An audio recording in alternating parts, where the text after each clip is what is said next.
Disclaimer. This video, like all videos featured on this channel, is definitely intended for mature audiences. This video is likely to contain profane language. Content is inappropriate for minors. Video is not for kids. Welcome to the Dr. Greenthumb Show. Lord of mercy.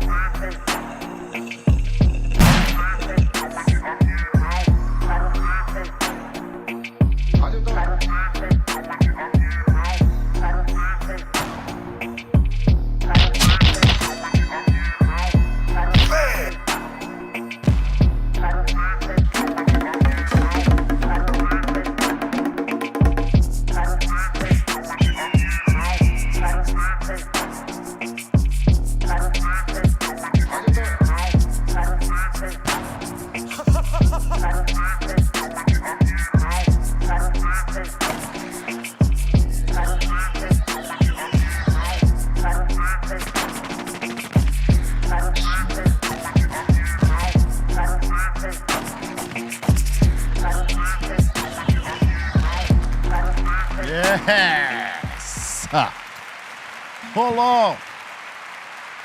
Welcome to the Dr. Greenthumb Show right here on Be Real TV, YouTube, Twitch, Discord, and the home site www.bereal.tv. What is poppin'? To my right on first base, Trace Nudes. The utility player.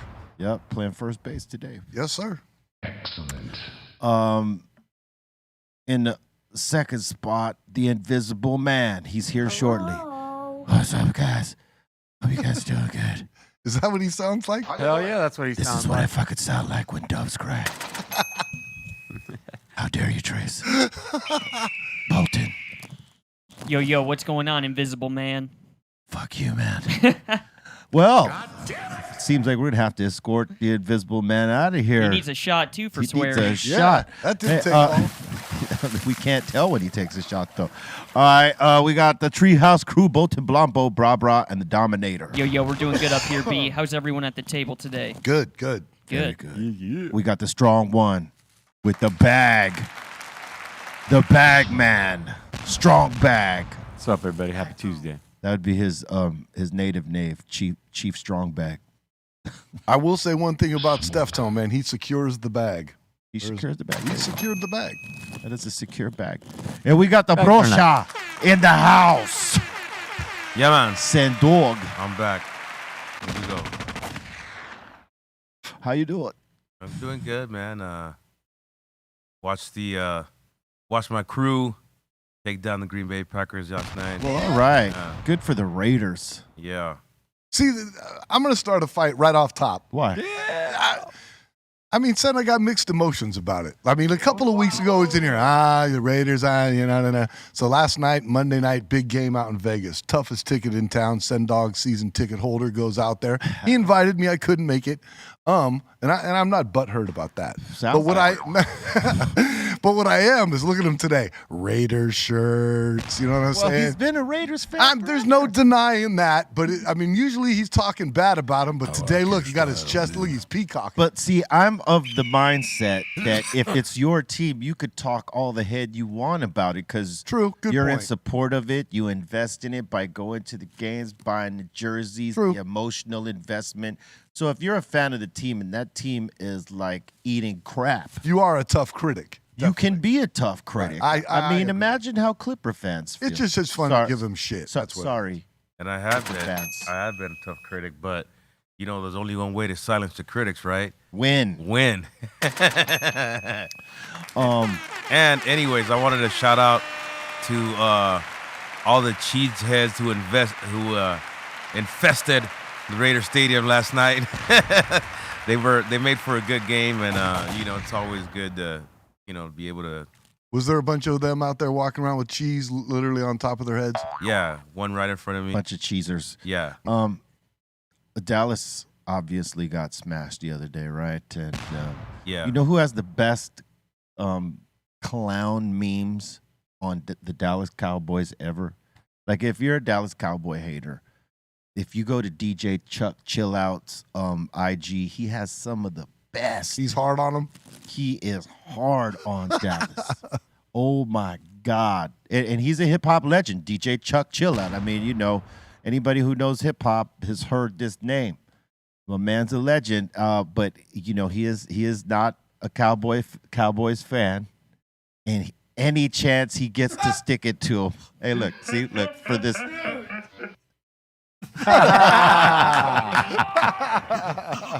Come on, tell me that's not priceless. That's good. That's good. gold. That's real good. He's got other ones too. Like you can't don't sleep on Chuck Chillout. His hate for the Cowboys is excellent. Yes, it's unrivaled too. Like I ain't seen no one like hate on them as much as, and I'm nowhere near a look. Oh man, yeah.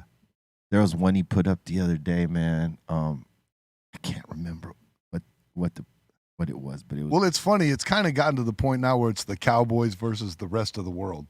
So, because the memes are priceless on them, and when they lose like they did the other day against the Niners, I mean, you know, that's a rivalry already.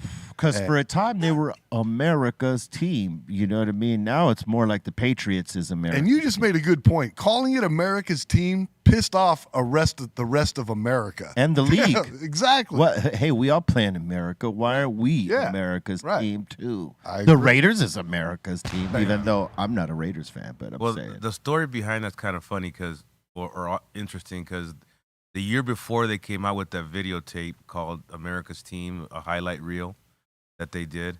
The year before that, they had offered it to the Pittsburgh Steelers and to be America's team or something, right? See? And everybody gets passed off as America's team. They turned it down. They're like, we're not America's team. We're Pittsburgh Steelers. We're Pittsburgh Steelers then team. Next year they pitched it to the Dallas people, and they took it. They took it and jumped all over it. So. Well, because you're gonna get like the whole America behind you with that, you know what I'm saying? And Jay, let me see who said it. Jay Rook.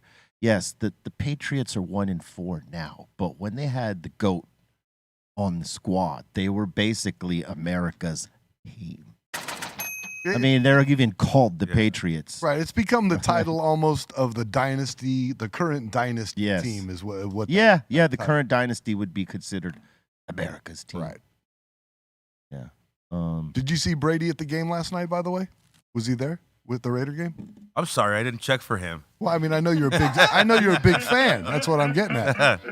I thought maybe you and Tom were up in the owner's booth. Man. Rubbing elbows. Yeah, eating big shrimp. Smoking joints together. They got the big shrimp up there in that suite. The big shrimp. Jumbo colossal shrimp. Yeah, the colossal shrimp. No, I did not see Mr. Brady in attendance, but he probably was there. So yeah. I don't think we're going to see another quarterback like him in our lifetime. Not for a while, no. What do you think, Sen? Or a tight end like Gronkowski. You know? I mean, he's dope too. He was a catalyst. What are the catalysts of that team? You know what I mean? Like, if he doesn't have that dude, doesn't happen. Took him with him to Tampa, right? And won. Yeah. Yep. So that lets you know that I could have a bunch of other exceptionally talented other guys, but the guy I connect with is this dude right here. If I got him and these other pieces, we're winning. That's what happened there, buddy. Yep. Awesome. But Gronkowski's enjoying his fame, his fortune. That dude has always had fun. His retirement. That dude has always been on beaches, and you'll see him at raves. He knows how to enjoy his success. So does Tom Brady. It was clearly like, after they won that last Super Bowl, he was drunk practically everywhere he showed up. And Gronkowski's kind of a trip. I mean, he's a super well paid ball player out there. And at the time, he was single. He was living on what are known as game checks, and all of his payroll checks, he was letting his mom handled all of his finances. And so he wasn't even like blowing his money or none of that kind of stuff. So he's one of those dudes with his head on straight and just likes to party. Best of both worlds. That's the way you're supposed to do it. That's how you do it. Exactly. That's what I'm getting at. That's how you exactly how you do it. He's done it 7 times. Yeah. The first time he probably didn't know how to do it. Second time, he probably learned a little something, but still went. Like each time you learn something new about how you celebrate something like that. Hey, they were asking Gilbert Arenas. You guys remember Gilbert Arenas? Oh yeah. About they were having a basketball conversation about how how players might take a bag before they want to go get the ring. Right? So like they were asking Gilbert Arenas, would you would you turn down $50 million where you're going to get paid like blah, blah, blah, and pretty much, settle in and be great for the rest of your life? Or do you take less to go play for this team where you're going to absolutely get a ring on? Right? And he said, that ring I'm going to get for the championship, it's worth round about $10,000, if that.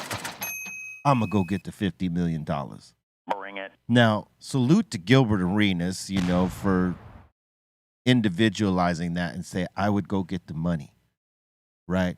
But that's the guy you don't want on your team if you're trying to beat the world championship. Because guess what? If you get the world championship as a superstar player, as a role player, as a player on that team, your stock goes up. So the little $10,000 ring you get is up in your stock so that you could go get paid later on somewhere.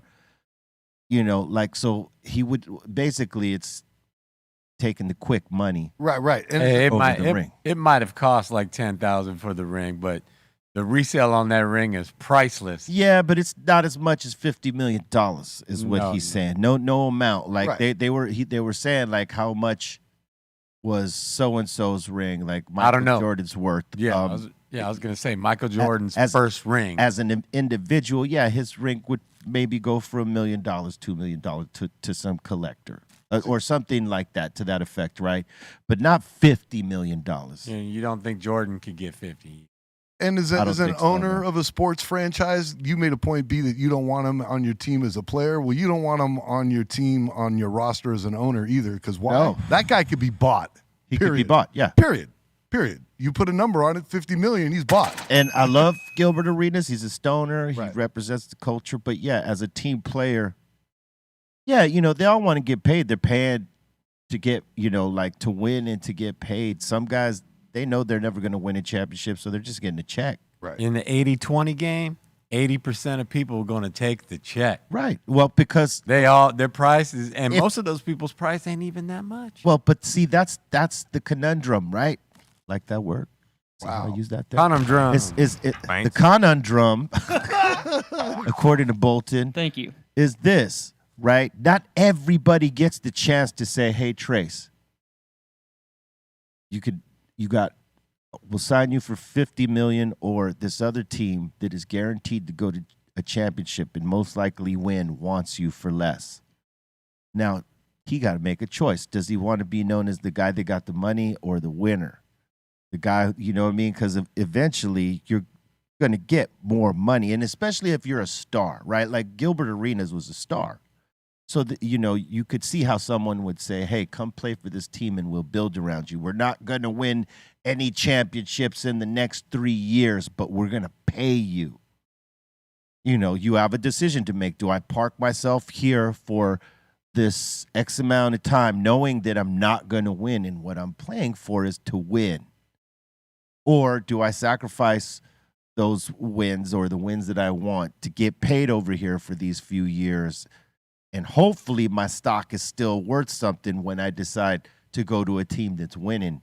Or if they pay me a crazy, ridiculous amount to stay here and not win. And truth be told, It's a crazy. it is. It's a decision that you Yeah. have to make. But truth be told, in today's athletic world, the athletes of today, that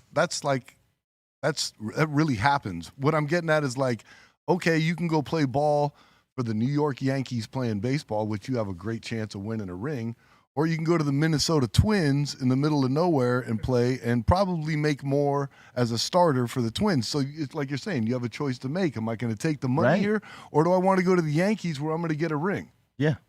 So it's kind of the same thing, except you're kind of talking on the criminal end of a $50 million take, throw the season type of thing.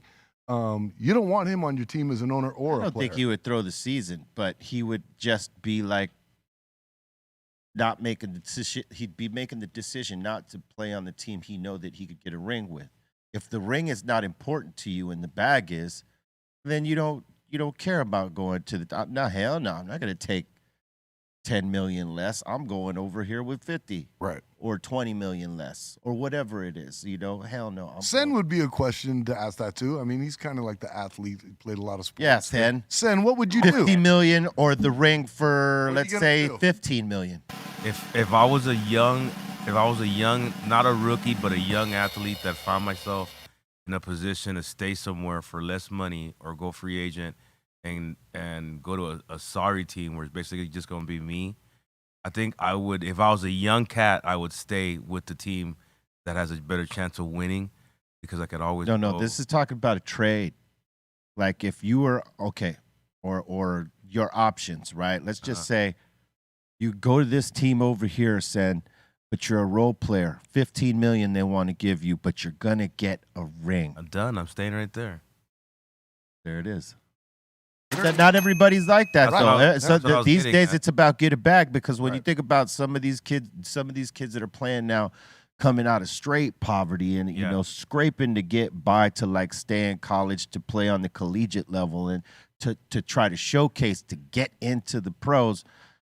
It's hard when someone comes and offers that to a young buck. The young buck will probably take the money, right? But we're talking about a veteran who has been in the game. Who had been in the game for some 15 years or something like that, 10 years. I can't remember how long. I'm saying if you were a veteran, you're. Oh, even more, I'm staying right there with the team that's packed. Well, the question really comes down to you is what's more important, the money or Well, that depends on every athlete. Some guys have already made a lot of money, and now they just want to win, and they'll take less. Right. And that's happened. Yeah, that's happened before. You see a lot of ball players taking cuts in salaries to make things happen. Well, when you think about it, like if you are one of them players who did take the salary cut to get the ring, if you won the ring, the minute you're like a free agent to go somewhere else, your stock is up. Yeah, your stock is more important. Yeah, you're worth more money then. You know what I mean? Like, first of all, if you came in as a role player, they're not going to lock you down for 5-6 years. It's probably either between a 1 and 3 year contract, sometimes 5. But like after that, if you're still young enough, you can go ball out with another team and get paid. Especially if you shined in those 1 to 3 years with that team that you were signed with. Yeah, especially if you shine. Yeah, then the Yanks are going to come across and hand you that check. Yeah. Good point. Bring it. Yeah, it's one thing if they're giving you 50 million and then they got money enough to build the team around you. But if they're just giving you the 50 million because you're the ticket and you got a bunch of pros around you, but not the ones that are going to help you win. Right. That's tough. I mean, a lot of players have done that.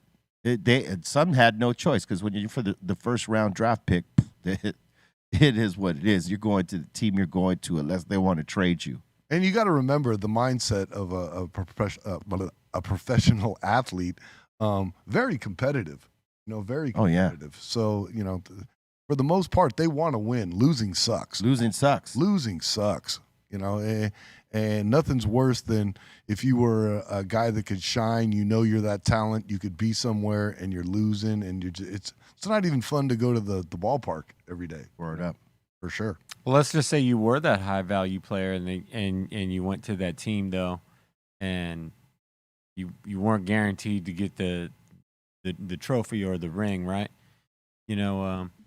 I would advise that player to go to that team and take that money and invest in the players around you. Now you have a chance to be the team owner. Yeah. Because now because these people are all driven by money ultimately, you know what I mean? Sure.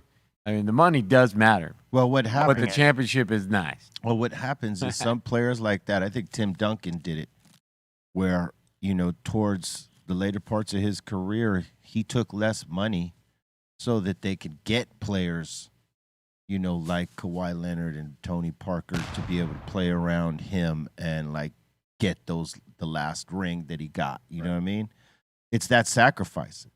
Like if you're the king on a particular team and your salary is the one that's swallowing up all the ability to go get the other players, that's partially on you too. because you could do like I think even Tom Brady did this where he took less money. He did to stay on the Patriots to keep like a great team around him, and that's the sacrifice a great player does when he's getting that big ass check. Eventually he got enough of that chunk to say, you know what? They've paid me. They've looked out for me. I'm going to take less so that they could build more shit around me. Damn it. I almost made it. Here we go. Yeah, but you know what I mean. I do. no, I It's, get it's it. sports talk. Hey, that's why he's got all them rings. Right, he got them rags, baby. He Even if they only cost 10 racks. I know it's the Matrix why he didn't have all 8. I mean, he got deprived of 8. He really deserved 8. He should have got 8. Bring it. He got 7. That's my opinion. But yes, exactly. Some of us He are. got Some of us 7. some of us in this room will argue, or one of us in this room will argue that he should have only had 6. That one of them was a cheat. Wonder who that person is.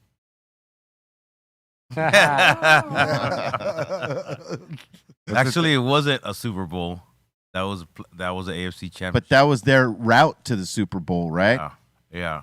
He also got If they lose to the Raiders that game, they don't have the 6 rings, fact. right?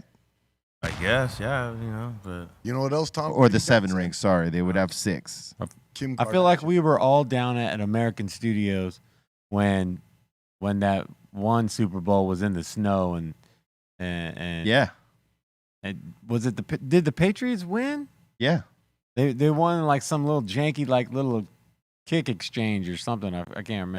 That was the conference final, right? the AFC championship, yeah. AFC Championship. That's what we were watching. the championship. It okay. was the route. It was the road to the Super Bowl, Mhm. which we got shut out of, or well, the Raiders got shut out. I once upon a time I was a Raiders fan. I still am, but I'm not. I mean, they're in Vegas. That's where he lives. He's allowed to do that. I got to rep LA all day. You know what I'm saying? Rams. Yeah. Sorry. I mean, to this day, Sorry. Raider Nation knows it was a fumble. Yeah, you know. yeah. I'll agree with that. Big shout out. I was heartbroken then too. Yeah. Big shout out to Mike Highness from Alice in Chains. He knows what I'm talking about. It was a fumble. Fumble. Yeah. Dodgers blew it last night. Oof. Can I say something about that? Bobby, what's his face? I can't remember his name. Go ahead. Got no pitching. They got no pitching. Got no pitching. We got served. Yeah. So The far, in the first inning, 3 runs. You How talking about about Bobby Miller? Bobby Miller. Oh, Bobby Miller. Listen, look, I know people are probably going, like Dodger fans are going to be like, what the fuck? Reprieve. I asked for a reprieve on this. The reason being is because in the regular season, my man is the killer. But when it comes to like the main games, sometimes Kershaw be giving up ass. I was Like literally he is ask you, are you talking about Kershaw? Because he fails at yes the wrong time okay all like the time. I don't know if anybody here remembers Eddie Jones on the Lakers. He was pre-Kobe. Yep. He was badass during the regular season. You got him in the playoffs, non-existent, choke city. And my man, sometimes more often than not, has been that great during the postseason, but gives up ass in the playoffs and in the big game. Like I don't know what it is. Don't know what it is. And homie, the manager Roberts trying to like have faith in him throughout. Like you got to have faith in your players, but come on, man, year after year. And that right there, this is your ace. So when all the other guys see him give up that kind of ass, guess what? They didn't pitch that game, but their confidence is shattered because their ace got hammered. Am I wrong or right on this? If you're looking for Definitely compassion right. from me as a Dodger fan, it's not going to happen. No, I'm not looking for compassion. Hell no. No, this is just pure observation. This is straight up like observation of facts that have You are occurred. making factual points about baseball, not just the Dodgers, but that's how baseball works. They got rid of homeboy Henley, whatever, and he didn't give up as much ass as Kershaw does. Yeah, but there's two ends of the spectrum: Kershaw being a starter and Henley being a closer. You're right. But still, like, they lost faith in Henley, his ability to close, right? Like, how have you not lost faith in this guy when he's giving up ass in big games every time? And he's supposed to be our fucking axe man. It's an incredible coincidence that it happens on the reg. Nope. That's all. What's that series at now? Right now, the Dodgers series? You know what it is. Don't even. No, I go swear, there. I swear to Gio. Arizona's No. 0-2, man. They're down 0-2? Yes. Oh wow. You know what that Yeah, means. and I think I would say, anyways, the loss of that the pitcher, that the other guy that had some problems, Urias. Problems? Yeah. That guy. And I think if he was available still, I think he would have been the You the think game they one would have had starter. you think they would have had a better chance? He would have been the game one starter. So that's just a manager trying to reach for some kind of spark. How stupid does he Sometimes it feel works right and now? Sometimes it don't. Yeah. How stupid does he feel? Because, it's like one of those guys, he's watching the game crying inside, knowing that he could have helped win. And he couldn't because he makes badass decisions Off the field, bad off the decisions. field. Yeah. Well, that's his own. Well, that's what I'm saying. He's Yeah. dying inside right now. And partially, some of the blame is going to fall on him for that. Yeah, and if you saw the game, you saw Kershaw in the dugout after they took him out. Like, I think he took that what happened there. He took it kind of hard, and you could see his head was hanging there, and he was kind of mad and upset and everything. It's not like he went out there and didn't care. He cares. You know what I mean? It's just it didn't work that day. Didn't work that day. Yeah, it didn't work that day. So With Kershaw, there's something that works in his head against him in those big games most of the time. So he'll be back to pitch game 5? Probably. I don't know. Probably. Kershaw No. Oh, yeah. in the rotation? Yeah, homie's talking about he's going to start. He's Game going to five, show up. He's going to play, All right. and he's going to get roped. Oh. And the thing too about I hope I'm wrong. I'm a Dodgers fan. I hope I'm wrong. But my man's going to get roped. He's already in his own head. Yeah, and you see it. Like I said, it's like clockwork. It happens so many times, and you're just like, oh, come on! Like you just can't let it go. I mean, I was at the game last night. Went to the game last night and watched homie give up ass in the third inning and watched the guys have to try to dig up out of that and missed opportunities twice. They had the bases racked up 2-3 times and left the money on the board. It was ugly. And I'm just saying, man, when your ace gets roped and racked in that first game the way he did, hey, everybody else's confidence gets a little. In those playoff games, game 1 is crucial. It's like you got to get game 1, but then now to lose game 2, wow. Yeah, you're back. and you know can that- handle losing game 1, but you can't lose game 2. Right, your back's against the wall now. Yeah. going now you got to go on the road to their house or whatever. Yeah. No. And you know too that and when the playoff baseball is on, that's a cleaner, sharper, more intense form of from regular season to playoff. Sure. It's everything is just more, Yeah, the bar's been lifted for sure. yeah. Yeah, man. Last night at the Raider game, they had a dope-ass halftime show with some who was out there performing? Sin? Quick and Warren G and Too Short. They've been since Jay-Z, got down with the NFL and started being a supervisor. You've been seeing more hip hop That's dope. on the halftime shows, which is cool. I think people are still getting used to that because you're usually seeing the halftime show in the Super Bowl, but I guess in some big games like conference game or Monday night. It was a Monday night game. NFC championship games. You might see that too. Yeah, last night Monday night game in Vegas at the new Death Star Stadium. That's the nickname. It's pretty dope. I mean, that place is like walking into a nightclub. I mean, see, I'm from the Bay Area, and like when I grew up as a kid going to a Raiders game, there would be like dead bodies laying out in the parking lot, pissing and everything all over the place. It was nasty, right? That's what the Raiders were. Man, this isn't the Raiders I know, boy. You go to Las Vegas now. Las Vegas. Pimping. Oh, man, it's bougie. It's like going into a nightclub. Yeah, they said, they said, fuck what the Cowboys are doing. Look at what we're doing. And this guy, Sonny Sosa, he's got the seats of seats. Oh, yeah, he's the guy. He's the guy to hit up for Raider tickets. He's got 4 of the best seats, like this cabana level thing with food, parking. It's the whole thing. Yeah, when you roll with Sonny to the game, it's good. It's good. I'm going to have to come up one weekend. Yeah. Well, if you're going to do something. Yes, that's true. If you're going to do it, do it right. Do it right. Yeah, I what totally I agree. like about the stadium too is that you could actually root for the other team without getting your ass beat. So Yeah, there's none of that going part. on. yeah, Or before, at the Coliseum, bro, it was brutal. People would get their ass whooped over there.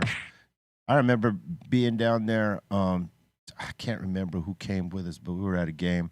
This one dude had a Green Bay Packers jersey on. They whooped his ass. He was in the wrong section. And realistically, what's crazy is about the Raiders games back then, Trace. I don't know how it was when they were in Oakland, but It was the same, but it was Oakland. no, not quite. Because at the LA Raider games, you had a combination of gangbangers that were there at the game because they like the Raiders, right? So it was a double-edged sword down there. And, sometimes you'd see Raider fans fight with each other, and then, when they were like, oh, here goes this dude from, you would see gangbangers unify in that moment and whoop homie's ass that had the opposing player jersey. Wow, I never took that into consideration. Oh, it was pretty, it was pretty raw. Yeah, it's a different thing. Yeah, in Oakland, it was Oakland. You know what I mean? And the worst thing you could ever do, like you said, is wear a rival jersey in Oakland. But if you really wanted to piss off like an Oakland Raider fan, wear a Niner jersey from across the bay over there. That's a good way to get your ass beat in Oakland. Good way. Good way to get your ass beat. Yeah, do that.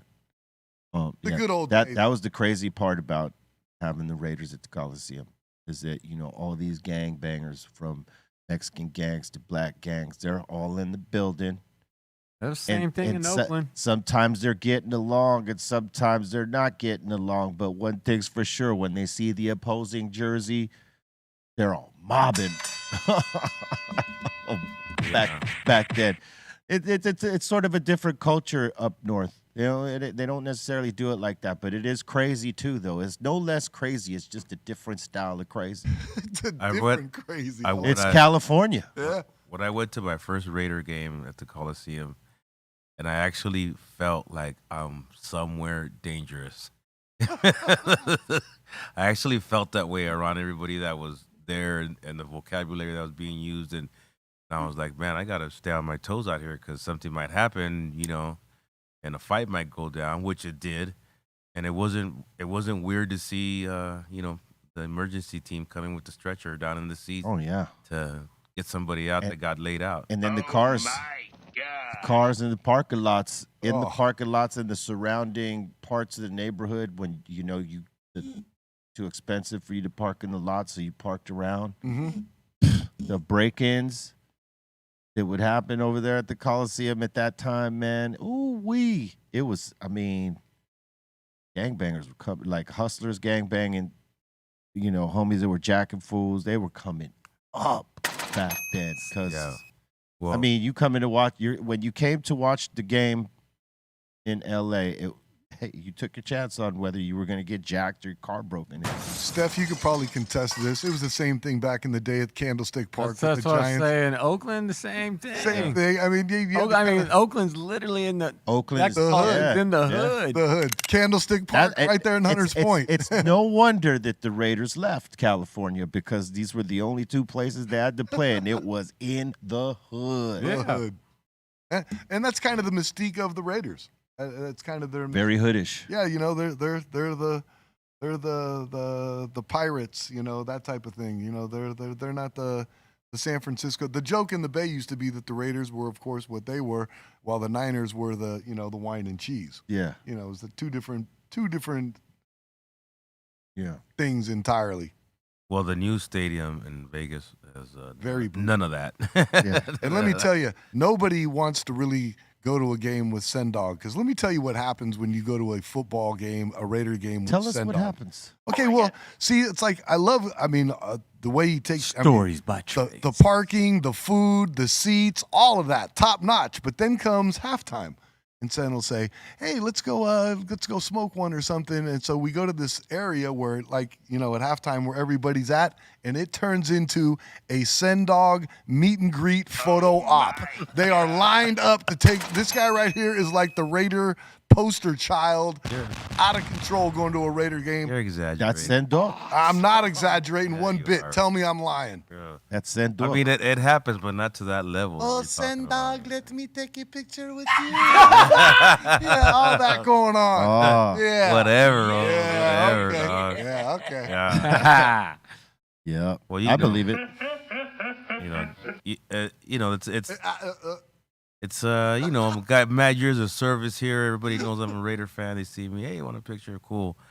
You know what I mean? But I suppose I could, say no, but then people will get mad. But it's No, it's a good place to stay. It's a lot of fun. To be seen at. Oh, no, it is. It's a by lot music of fun. fans. It is. Word. It's a lot of fun. Yes.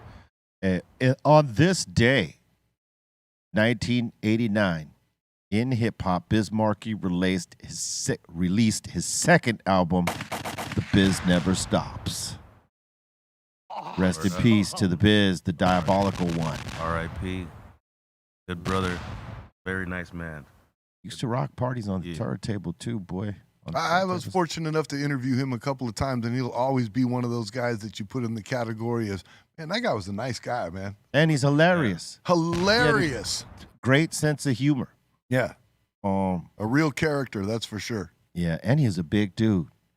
Like, maybe you can't tell from any of the photos, but like he was a huge dude. Like, Yeah. I don't know, like probably he's about 6'2", 6'3", maybe 6'3", but like wide. Okay, so now I gotta tell you a story about being in the studio with Biz and the big thing. Everybody, yeah, he was a big dude, but if you really looked at him, he had a giant head. Yeah. He had a big head. Like, damn, that dude got a big head.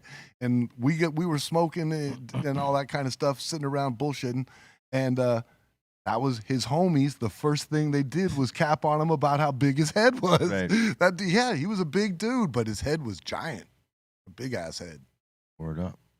Big brains. Rest in peace. Now that but no, it wasn't an insult, just an observation.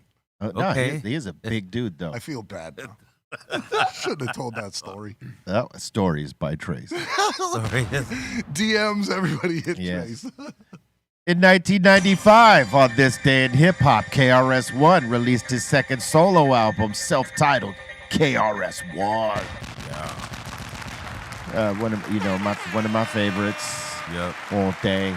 All day.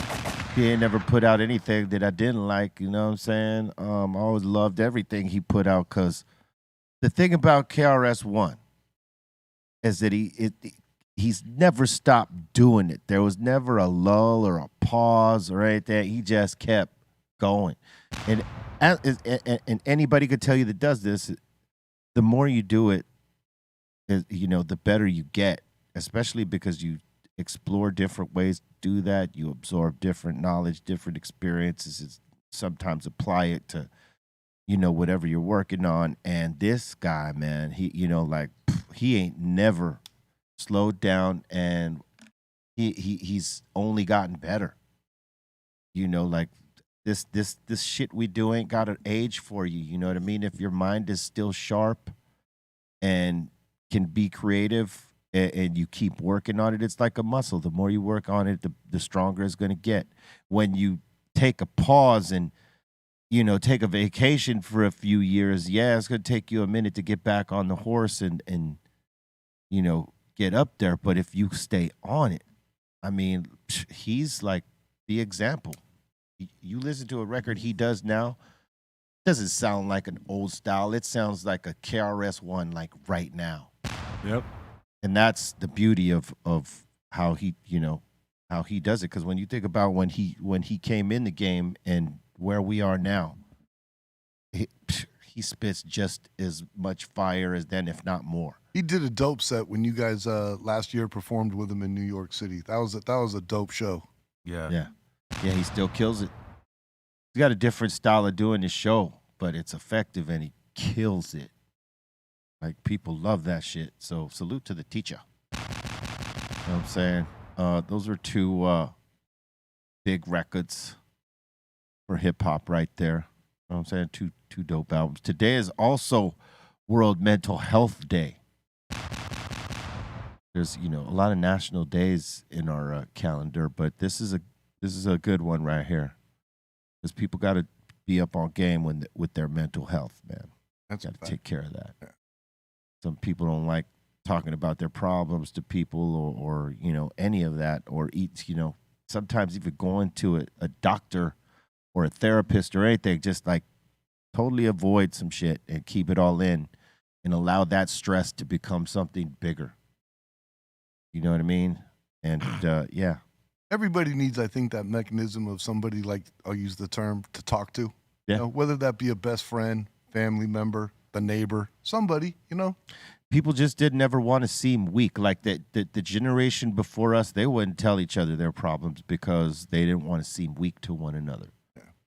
And, you know, it seems that more people are open to have a conversation these days than, you know, our, you know, parents before us and their parents before them, who definitely never discussed outside the family, like the troubles that one might be having with themselves or within the family unit or any of that.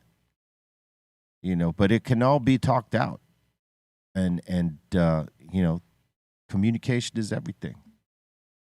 I mean, so definitely if you got some issues that you need to talk about, don't hold it in. You know, get some help.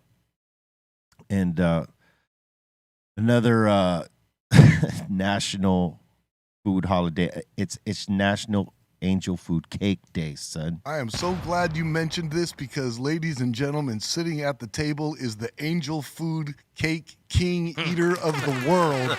Sitting across from me right here. Sendog likes angel food cake? Oh, my God, B. I've known this fucking guy for 30-some-odd years. Oh, man, what a snitch. I cannot believe he...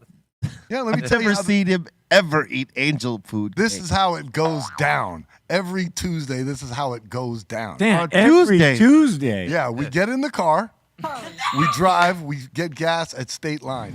Well, in that State Line is like, it's the world's largest snack facility as well. Yeah. So Sen will come out every time. Orange juice and 2 angel food cakes. Every single time. This guy. Okay, let me ask you a question. Right now as we speak, is there not an angel food cake wrapper in the back seat of your car? Oh my. Yeah, so what? Oh, what? yeah. Oh, what, man? Angel food. I thought you were the angel cake No. champion eater. It turns out it's Sendog. Sen dog. Nah, man. You know, When did you develop this Get taste for angel food cake, son? I don't know, man. How long? You stop at a store. There's not much to grab to eat. You know, you grab one of those things in a water and an orange juice, whatever. How long you been eating angel food cakes? I don't know, dude. I guess my whole life. I guess. Oh shit! I'm surprised it ain't on the rider, son. Yeah.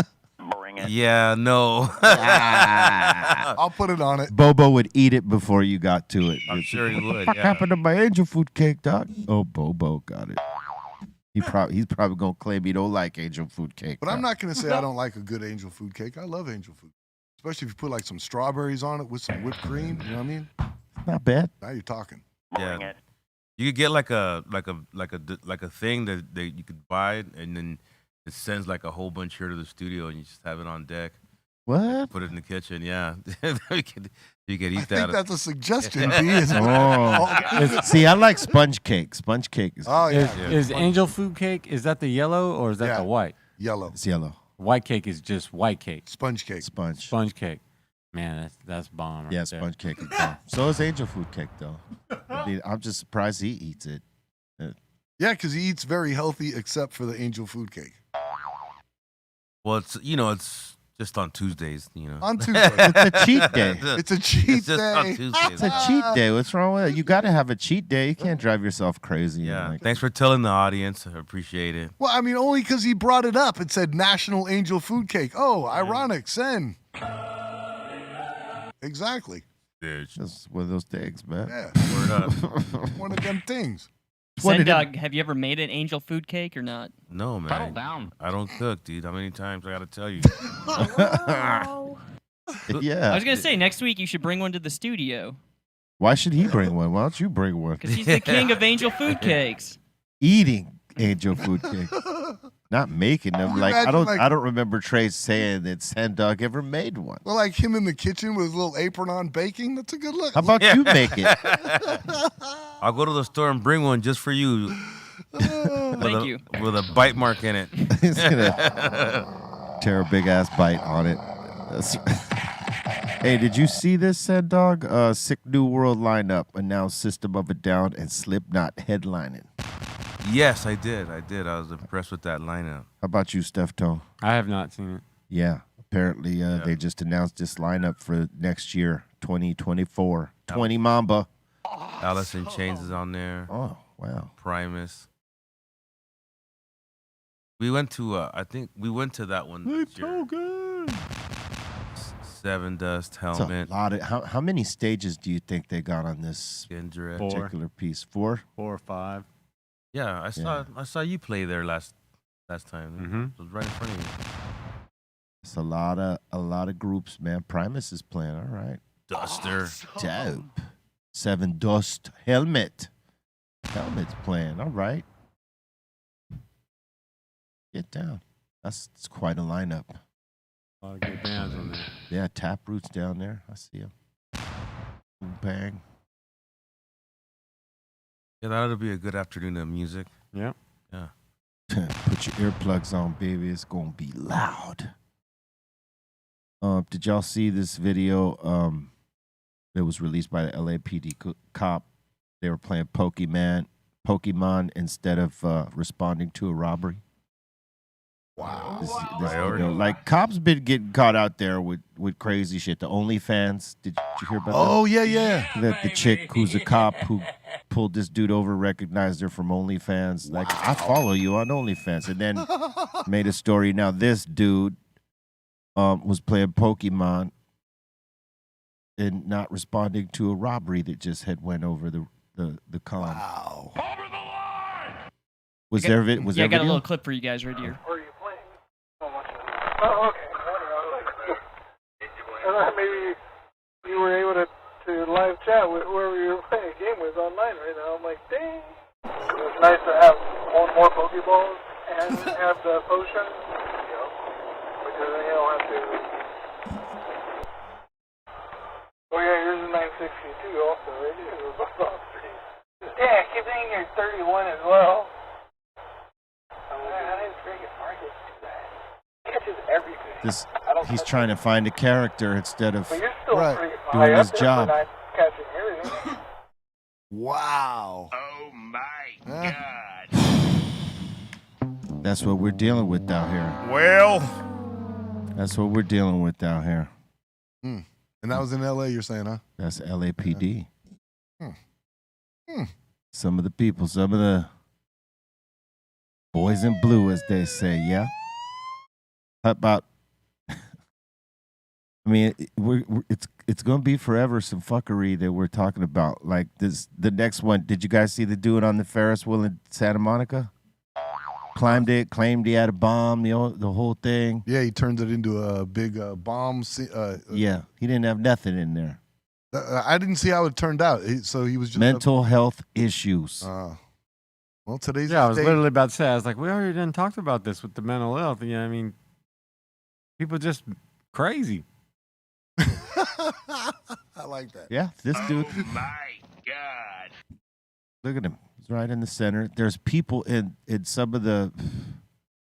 There was people in some of them, and they were like horrified because this dude was talking about he had a bomb in his backpack. So did they end up getting like a fireman up there to pull him off, or did he come down? They had the LAPDs, probably some firemen, but when he came down, they definitely jammed his ass up. Yeah, you think? People been on some, dumb shit. Like, Dumb. Straight up dumb. dumb, diggy, dumb. Hey, what did I tell y'all? No one was going to hit the Powerball last night. No one did. It's now up to $725 billion. Damn. Next drawing is Wednesday. We got to play this, son. Quick picks. You know what we should do is put our money together as a unit. Like everybody put in $100. I got 100 on that. You know what I mean? I got 100 on This that. way we got about 1,000 chances at $2 billion, right? Instead of, and what I'm getting at is I've seen now online that there are these groups you can join and become part of these teams that same thing. They're putting up $100 a piece, and you're a unit of 1,000 people now, and they've proven that statistically doing it like that, your odds are huge, in your favor compared to playing as an individual. We should do it as a Dr. Greenthumb show unit every week or whatever. We should all put in $100 and Word. a couple billion. I'm in. You hit that. I'm with that. It's ridiculous. All right. I'm in that. I'm with that. Sen, what'd you spend last week? Like $300 on Somewhere in the vicinity. of 300. I'm trying to win this thing. Bring it. He said, I need it in my life. I'm trying to win this thing. Billions. I saw If I kicked in 100 and my return was, of whatever, how many of us there was to split up 2 billion almost. Come on now. Thank you. Yeah, Yeah. Those numbers work. Yeah. Those numbers work. Those numbers I'm seem to make sense. gonna throw back $1 million on the pile just for the fun of it at the end. Here you go. Yeah, here, let's invest in the next one. Yeah, we're buying Lotto forever. And Go. it was noble, I thought, of you, B. I heard someone ask you if you had won the Powerball and that kind of money, would you, how would you do? Would you leave music and that type of thing? And your answer was that you would give away free music. Yeah. I thought that was pretty noble, pretty cool. Yeah, I would not charge for any of my At that music point, at that music point. is free. I would put it out there somehow on some platform because, with the platforms that exist, unless it's like a promotional issue, that, Right. where they can only hear it, they can't download it or whatever, that, because if you put it on any platform, you got to pay their platform to download that in some sort of way. So, that would have to be figured. It could probably still go on all the platforms. You just upload it and don't put a price on it, I guess. I don't know. Sendog, what would you do with $2 billion? You never see me again. He'd be gone. There'd be some new motorcycles in the garage. One, he's buying the Raiders. Two, he's out of sight after that. New Raider team owner. New Raider Sendog. team owners. I'll mess around and buy me an island and build on it. No, I don't know, man. It's hard to say what you would Steph, you as a actually do. musician, you're still playing? I know music is your life and that kind of stuff, but I'm still playing, but we ain't worrying about much. okay. That's right. After we come up. That's right. I'm coming out with holographic images of myself so I could do all my shows from home. And Nice. we Nice. got a new Cypress hologram show you can enjoy. A lot of live shows from the Bahamas, probably. It's going on tour next week. A lot Oh, of live damn it. shows from the next generation. Tonight's set list. Yeah. It's 1.725 billion. Young. It behooves you, if you are in California, to play this. Bring Young. it. Well, Yeah. all states that have Powerball. It's Powerball, right? Yeah. Yeah, and I don't know what the number of states is, but there's a lot that do Powerball. Well, this was the California Powerball right here. One person on Wednesday got 5 numbers, winning over $1 million. Not bad. That's not bad. It's $1 million they didn't have. Yeah, come on. I'm over here. Not bad. That's great. Yeah, that's $1 million they didn't have, baby. That is great. Has anybody here at the table ever met anybody that's won No. anything like that? No. Like maybe like $1,000 or $500 or $100. Yeah, I've known some people to get that, but I had a friend who won $10,000 at a liquor store in San Francisco. $10,000.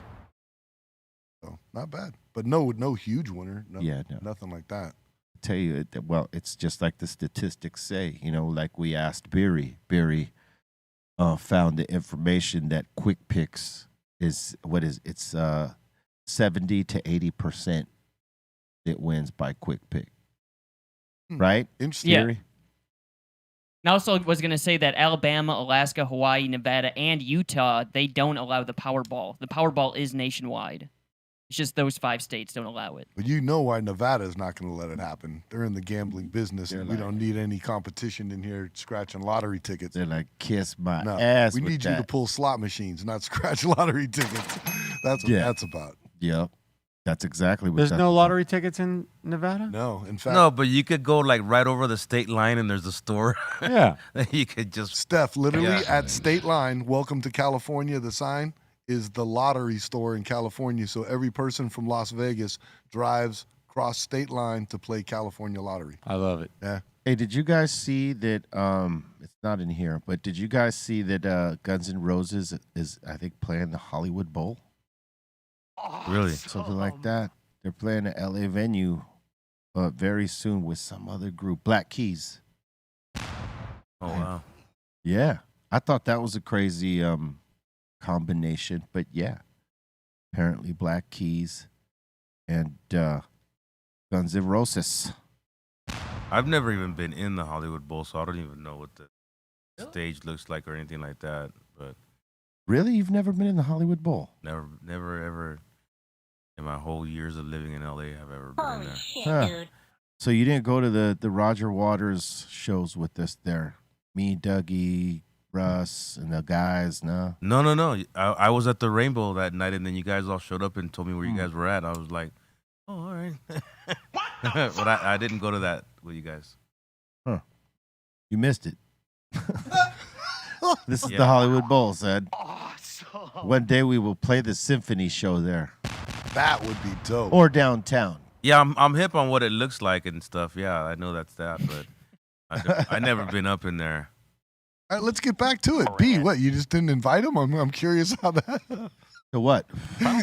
He said it like you made it sound like he wasn't invited to the concert, the Roger Waters Why concert. are you trying to start shit on? Because that's what I do. I'm sure a memo went out to everyone. Those that answered went. Those that did. And if that's the case, that's probably what happened. Because Sen, I'll ask him, did you get that email I sent you? No. No. No, I didn't. Again with the bullshit. When do you ever email me? Oh, or a text. How about that? Get your, Thank you. A text. get your story right. Okay, how about when I say, did you get the email? Enough. Enough. Mm. Okay, dude, you're starting shit today. I like that. Word up. I want to make sure that I remind you that we got a mix popping off today. Right after this show, it's the mix show. Dr. Greenthumb, pop it off. I'm going to be popping off the set, and we got a mix by DJ C-Los, the legendary one. Make sure you check this out. Hey, listen, and check out where we're from, the story of Elements. A lot of the DJs that are legendary DJs right here on the West Coast are in this, and it shows you sort of the underground movement in hip-hop. Check it out. All right, and smash that like right now. Leave a comment, all that. Subscribe, tell your friends, share it out, crack the all notification bell. Get down with us right here at Be Real TV, all right? And you can check the mix show Tree places. Tree, count them. Tree. All right. One on Twitch, B_real TV. If you are in our Psycho Ward, you just stay locked in and we're going to, set it off. For those of you on YouTube that don't like to leave YouTube, go to our Be Real TV 2 YouTube page and subscribe and get down with our mix and check out our brother Eddie B. Swift. He's going to be popping it off mornings from 6 a.m. to 8. Make sure you check him out. And, if you're on our home site, www.bereal.tv, if you're a member of this site, the mix pops off here for you for free. Check it out. Become a member if you're not a member. All right. And with that, we're going to do this right here. Hello everyone, we're reporting live here today from Dr. Greenthumb's LAX. We are showcasing our new all-in-one disposables by Stizzy Full Gram. We also have their half-gram disposables along with their full gram and half-gram cards. Please come check us out and ask your bartender for any deals we have going on. We're located at 5494 Centinela Avenue. Now we're heading back to the studio. And now we're headed to this. What? Yo, Invisible Man. Time for submissions. Time for submissions. Time for submissions. Time for submissions. Time for submissions. Time for submissions.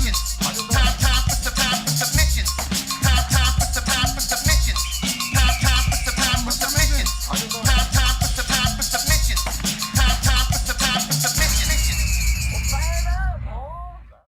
Shout to Snacks. All right, you guys might like this one. First one of the day here. We got Joe Para up in here saying, I never got out of the house in time for McDonald's breakfast, so I made my own sausage and egg McMuffin. All right. Self-sufficient. And it looks good. Good job. Yeah, got a nice melt going with the cheese there. Good luck. Well done. We got Kayla up in here saying, making some hot sauce today. I got some habaneros right here. Ooh-wee, yes you are. Saying also a few ghost peppers and some reapers. Oh my God. Oh, man, the burn is real in that basket. The basket of burning. Yeah, that's a basket of pain right there. Yep. Ooh. I mean, just looking at that makes my mouth burn, I need some Tums just looking at it. Oh, man, levels. Woo! Look at the levels. Nice. There he is. Well done. That's nice. That's nice. Yeah. What's your level of torture? Right. Now, some of those taste really good. It's just that it burns. And it burns. They got bottles of sauce. Like, I mean, they're going through sauce on the reg. You know what I mean? Yeah. They know what's burning. They're used to that. Well, some people have tolerance. Like you eat enough of that, consistently, it doesn't burn you like it burns someone who doesn't eat it all that much. Like, you can't store that sauce in the refrigerator door forever. You got to use it. Yeah. At some point, you got to use it, yes. Bring it. But it's lethal. And we got Ray up in here with a little creamy shrimp pasta. Awesome. Nice. Nice. It's really good. Yeah, I like what you did there with the parsley. See, I mean, a little bit of parsley goes a long way. You know what I mean? As far as presentation. Yeah. Well done. I'm not mad at it. No, I wasn't mad at it at all. Bring it. And then we got Mama Cass up in here. She's saying she's got a poached egg with avocado on a toasted pumpernickel bread. Okay. Nice. It's very healthy. My God. Ah, see, there we go. Bobo couldn't do this, but we here at the table could. Bring it. That looks absolutely cool. Ooh, little EVO. Yeah. Excellent. Yeah. Where you at, Bobo? Oh. This making Bobo gag as he's watching. He's like, Bring it. Little crushed pepper would have been nice on top oh, of man. Yeah, you're not wrong. Little Himalayan salt, like a sparkle of it. that. Especially with them tomatoes. Yeah. Nice. That is a nice presentation, too. Mhm. Like, Excellent. all the little colors. Cass don't do anything less than that. That's her standard issue. Constantly making amazing dishes, She ain't messing around. and her production. Yep, the production quality is all there, too. And next up in here, we got this sent in by Antatomic saying, for Steph Tone, just want to share a quick design piece I made for my brother, Steph Tone. Nice.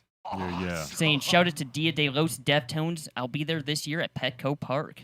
Hell yeah, brother. Steph Tone. That's dope. Nice. Excellent. It's nice, mate. Amazing. Amazing. No. That was great. Still needs work. It's great because he said it exactly like he said it the last time. There's no change. There's no change. God bless him. He's trying. We got Trace up in here. He showed, I kind of took this off his Instagram, those guys eating at the Las Vegas for breakfast. Oh, look at that. He peppered it up, boy. It's like a star system happening on top of his eggs. There we go. I'm all Black about Star. That. That's a great start to the day right there. Yeah. Yeah, you know, what they say about Trace is Instagram eats before he does. Always. No, that's what you say. That's not what they say. That's what you say. Is this not the truth, said dog? True.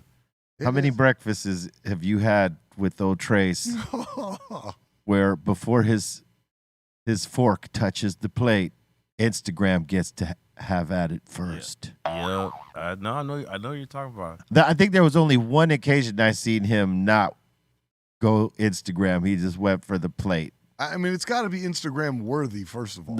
No. Don't come to me with that Instagram worthy crap. Settle down, baby. Every plate. Watch.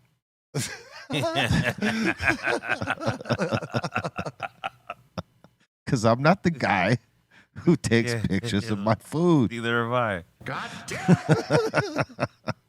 That was late night right there at the hotel. Yeah, that was late. That was way too late for me to be having anything, but we had to. There was nothing else. I went with the French dip. I like a good French dip. Yeah. We got Jason up in here saying, yo, shout out to my mom. She brought me some Bubba Kush, and we talked for a few minutes. I don't want a joint rating, though. Yeah, no. We won't give you one. But, hey. But if we did. No. Just keep rolling. Those are going to get better no matter what.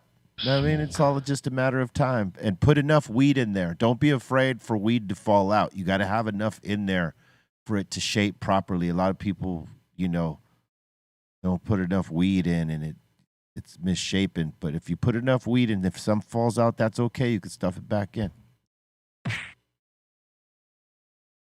We got Lucas Art up in here asking, what do you guys think about my art? I like it. Dope. Really dope. Wow. There you go. That's badass. Excellent. Yeah, that's fresh. It's very fresh. Well done. We got Jonathan up in here saying, rare pick from our underground fight club in 1994 where the boys become men. But he's also showing off this old school Cypress Hill t-shirt. Wow. Awesome. He was a young buck wearing a Cypress Hill. Get down, man. See what you did to the kids, Sen Dog? It's all your fault. Oh, really? All right. Yeah. I thought it was your fault. No, your fault. Yeah, shaping young minds. I mean, you started with me, and then it trickled down to all these other kids, man. It's all your fault. Well. That was a good spin, right? Yeah. Yeah. All right. I had no answer for that one. Yeah. Sometimes. All right. And next up in here, we got McLovin up in here saying, my girlfriend and I went to Oak Glen Orchards this weekend. He's saying they have a yearly seasonal event where they harvest the apples and make really good apple cider. He's saying Snoop Dogg was also there. Awesome. Right on. Apple cider's good when made proper.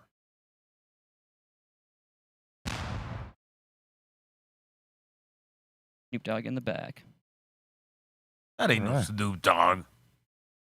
Or, yeah, that ain't him. I don't know. That It ain't looks him. like him. Does it? Well, That's him. I mean, Then why not ask him for a picture instead of like photobombing that him? could be him. Maybe he didn't dye his beard that day. Why does he look so short? That's true. Snoop Dogg is like 6'3", 6'4". He looks pretty tall there. It looks like he's almost touching the ceiling. To a short guy like you, yeah. I mean, he's on some stairs. I mean, he's on the porch. So you don't think that's him, Sendog? No, bring it in again. Let's look further. Where was he supposed to be? At an apple cider festival. I don't know if Snoop's going to be at an apple cider festival. That's where I'm going. That's not Snoop Dogg, man. But that nose is not Snoop. No, that's Oop Dog. Well, you could look it up. Snoop, he's, you know, like, he documents every goddamn thing he does. You know what I'm saying? So you just got to go to his IG and see if there's an outfit that looked like this one he wore on this particular day. And that'll tell you. See, that's called investigative work, son. In case you didn't know. But yeah, that dude, it sort of looked like Snoop, but it sort of didn't look like Snoop. It was kind of like a balance, right? There's some discrepancies. It looked off. It just looked off. Snoop looked off. His cousin Troop.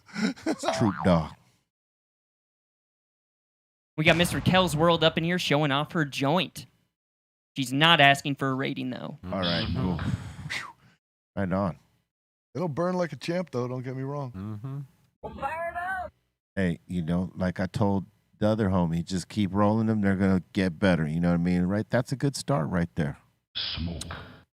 Yeah. It takes a minute. And plus, you know, factor in that she's got the long nails right there. And nicely done at that. You know, it's a little bit harder to roll straight with the nails like that. She's color coordinated too, because it kind of, you can see the funky. It looks like she has one of the pink tips. Yeah. So it's like a little Barbie joint. What's going on there? That Barbie joint. Outstanding. And we got Midget Mike up in here. He's asking, do you guys remember Hip Hop Connection magazine? Yeah, absolutely remember Hip Hop Connection. I think I got that one at the house. I had that one. I don't know where it went.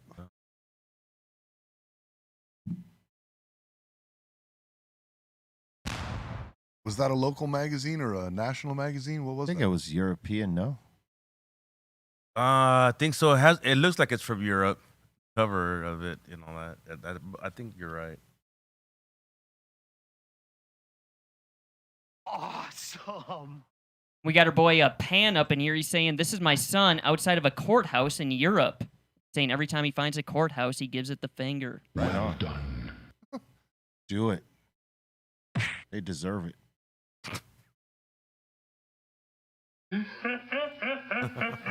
We got Positive J up in here smoking on some Animal Mints by Columbia Care. Saying it's some of the best bud he smoked in the 30 years of smoking. Smoke. A lot of smoke. Bring it. Looks nice. Very flavorful.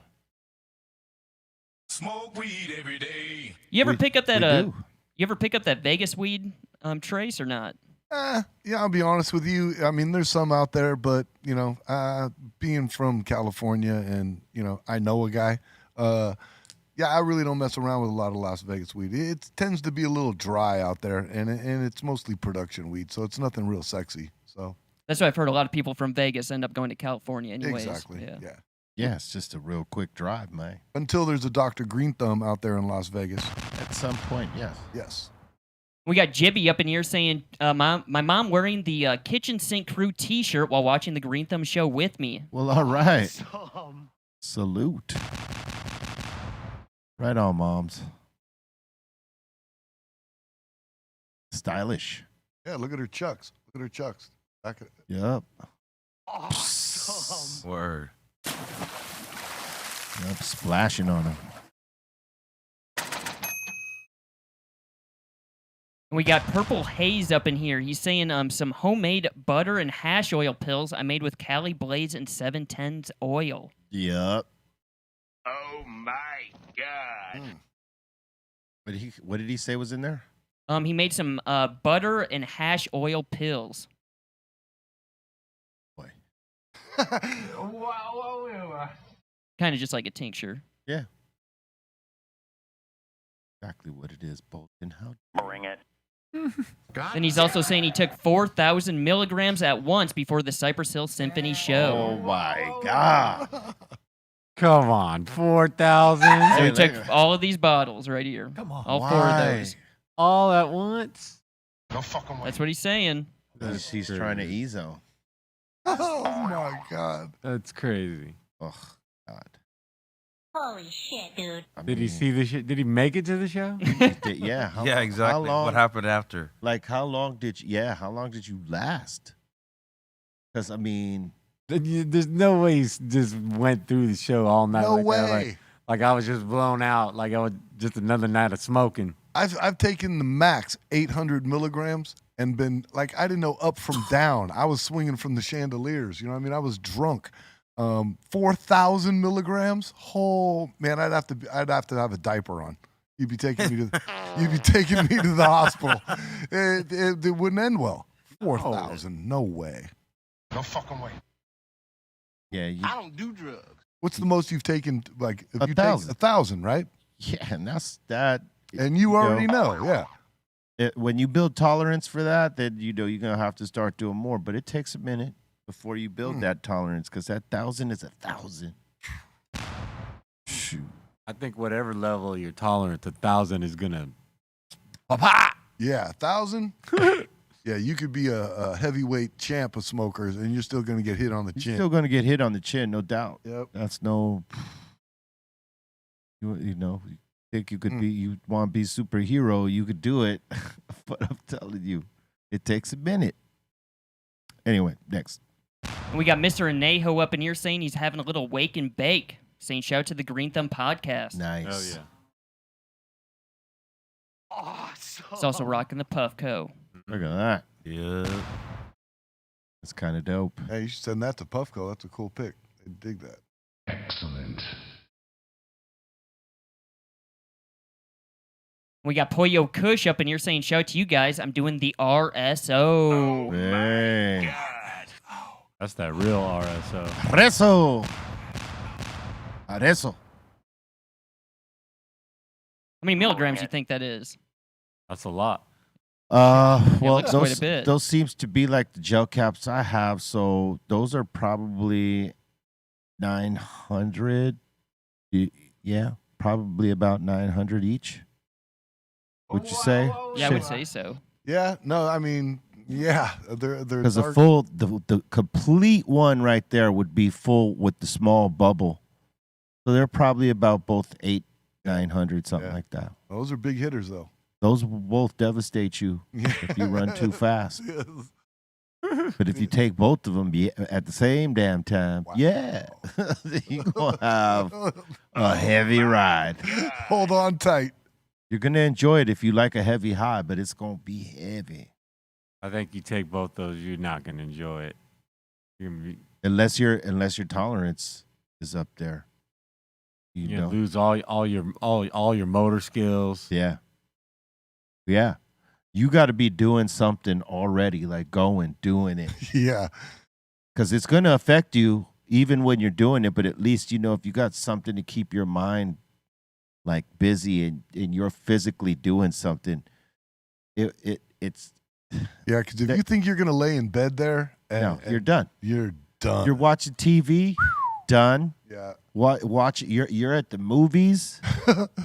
You're gonna be done in front of everyone. See, I take big RSO milligrams when I get on airplanes for some of our flights that are, 10 hours, 12 Yeah, hours. you're on a flight. Right. Fall asleep. But when I take like 800 milligrams, things like that, it's like a big high for me. It almost feels like a euphoric drunk. I'm laughing, haha, and then all of a sudden, bam, good night. The landing. Good night. It's like when a plane comes down hard. Yeah. Good Bang. night. Yeah. Wake me when we get there. Yeah. Yeah, And that's- RSO will put you to sleep for and sure. that's the beauty of RSO. Is It's when it hits, don't fight like when it hits the heaviest.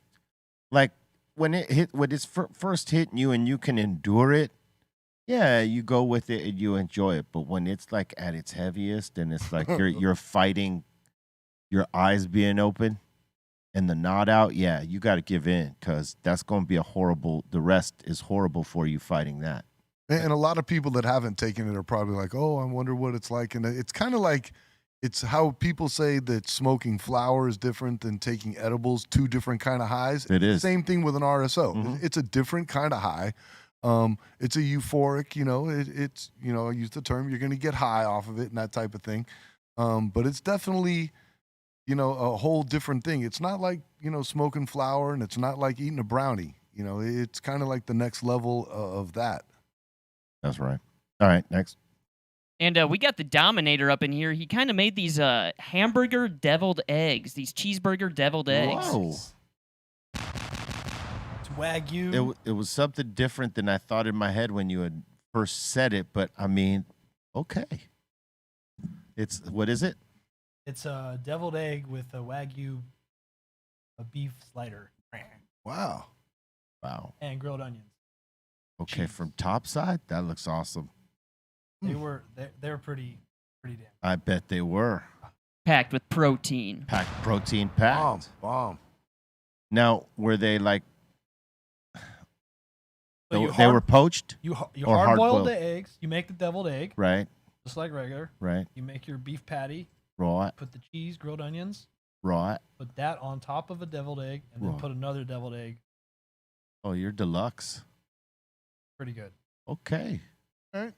Protein pack. I dare you to bring those in next. I dare you to bring those in next. Yeah, I dare you. Like Sendog with the angel food cake. Yeah. So we're gonna have angel food cake and sliders next week. Angel Deviled food egg cake and sliders. sliders. Nice. Gross. Look at Sid. Don't count on that cake. you know, He only is buying the cake for himself. you might be let down. Yeah. Yeah.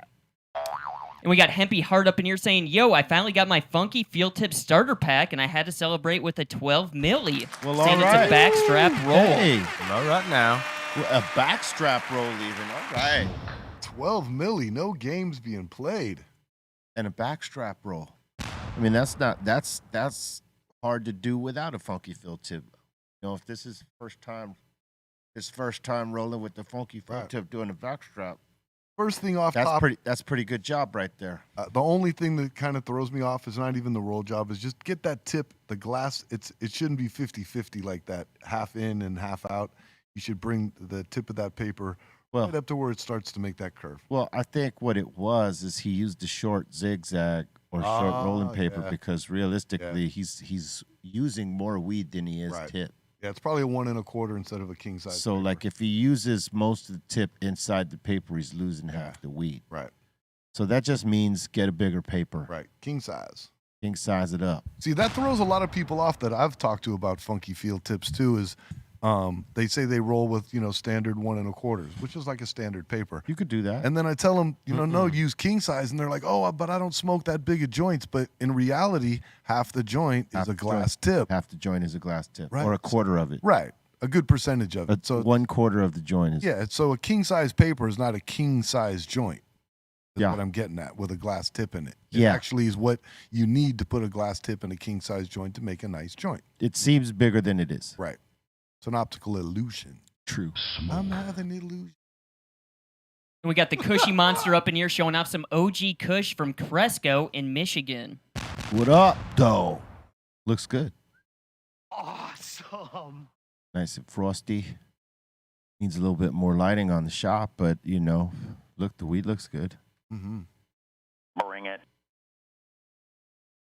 And then we got JK up in here saying, bought some amazing hash as a treat. The one on the left is triple filtered do-si-do with kosher Kush. Nice. And the other is a UK small producer. Ooh. Awesome. I'd rock with the do-si-dos. Bring it. Looks like a thing of chocolate right there. Yes, it do. I think if Cali Blazers right now, he'd be like, bleh. I don't know. Hash is good. It's not as good as, what live rosin and stuff like that.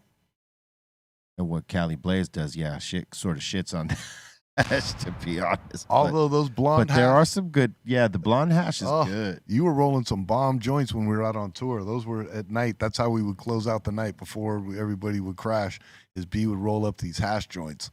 Man, they were, talk about knock you out. Some hash tastes good It's some taste horrible, but both will knock you the hell out. Yeah. I think we all agree a giggle stick is nice. Yes. I can enjoy that. Yes. But that was Bring it. to me. I thought I was looking at 2008. Dabs. Oh no, that's hash. Yeah.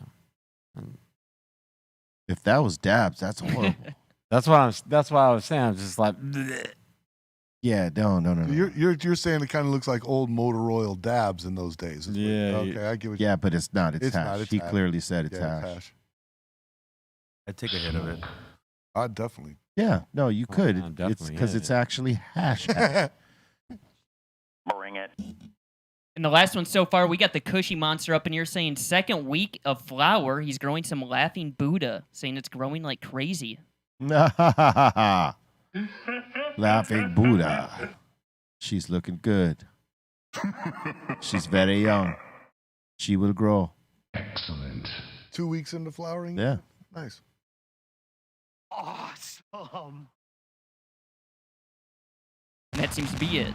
Word up. Thank you for your submissions. Keep them coming to brealtvcontest at gmail.com, and we puts them on.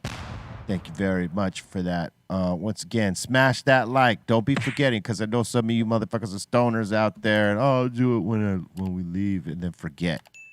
We need you to smash it. Affect the algorithm. Let them know you're getting down with us, and subscribe. Tell your friends. Log into your accounts. Don't do guest account deal.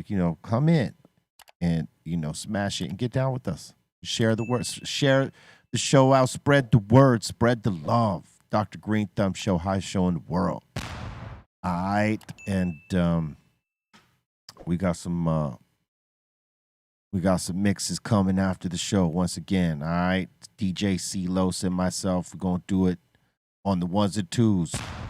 Funky for yous. All right. So join us. And we're about to open the doors to the Insane Asylum. So if you got a comment, question, shout out, suggestion, we are here for it. You heard?